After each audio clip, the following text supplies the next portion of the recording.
Hi all எல்லாம் எப்படி இருக்கீங்க? இன்றைக்கி நம்ம சேனலில் ஒரு சூப்பரான பருப்பு முருங்கைக்கீரை கடையல் எப்படி செய்யறதுன்றதை பார்க்கலாம். அதுக்கு முதல்ல 1 கிளாஸ் அளவு பருப்பு நல்லா வாஷ் பண்ணி எடுத்துருக்கேன். 10லேருந்து 15 பல் பூண்டு, ஒரு பெரிய சைஸ் வெங்காயம், ஒரு 4 பழுத்த தக்காளி நீட்டாக கட் பண்ணிவிட்டு சேர்த்துருக்கேன். நம்ம காரத்துக்கு ஏற்ற மாதிரி காஞ்ச மிளகாய் சேர்த்துக்கலாம். நான் ஒரு 12 காஞ்ச மிளகாய் சேர்த்துருக்கேன். கூடவே கொஞ்சமாக ஜீரகம் சேர்த்துட்டு கொஞ்சோண்டு ஒரு சின்ன லெமன் சைஸ் புளி சேர்த்துக்கிறேன். சேர்த்துட்டு குக்கர் விசில் போட்டு நல்லா ஒரு 5-6 விசில் பருப்பு நல்லா குழைய வேகிற அளவுக்கு விசில் விட்டு எடுத்துக்கோங்க. இப்போ பருப்பு நல்லா வெந்ததும் நான் கீரை நல்லா க்ளீன் பண்ணி அலசி வச்சுருக்கேன். இந்த கீரை எல்லாத்தையும் சேர்த்துக்கலாம்.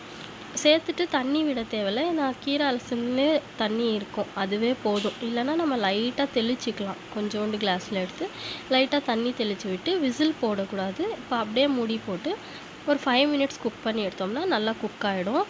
இப்போ அதை ஒரு பருப்பு சட்டியில் போட்டு தேவையான அளவு உப்பு சேர்த்துட்டு நல்லா கடைஞ்சி எடுத்துக்கோங்க. கொஞ்சம் நைஸாக கடைஞ்சிங்கன்னா டேஸ்ட்டாக இருக்கும்.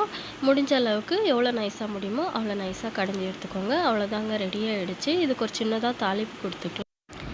இப்போ அதே குக்கர் வச்சு நல்லா ஹீட் பண்ணிவிட்டு கொஞ்சமாக எண்ணெய், கொஞ்சம் கடுகு, கொஞ்சோண்டு வடகம் இல்லாதவங்க சின்ன ஆனியன் ஒன்று சேர்த்துட்டு காஞ்ச மிளகா சேர்த்து தாளிக்கலாம். இப்போ இது கொஞ்சம் நல்லா பொரிஞ்சதும் இதில் கீரை கடைஞ்சி வச்சுருக்கோம் இல்லையா, அது சேர்த்துட்டு தேவையான அளவு தண்ணி சேர்த்துட்டு ஒரு 2 மினிட்ஸ் வச்சு எடுத்திங்கன்னா சூப்பரான கீரை பருப்பு கடையில் ரெடி ஆகிடும். இந்த வீடியோ பிடிச்சிருந்தா ஒரு லைக் பண்ணிவிட்டு எங்கள் ஐடியா ஃபாலோ பண்ணிக்கோங்க. தேங்க்ஸ் ஃபார் வாட்சிங்.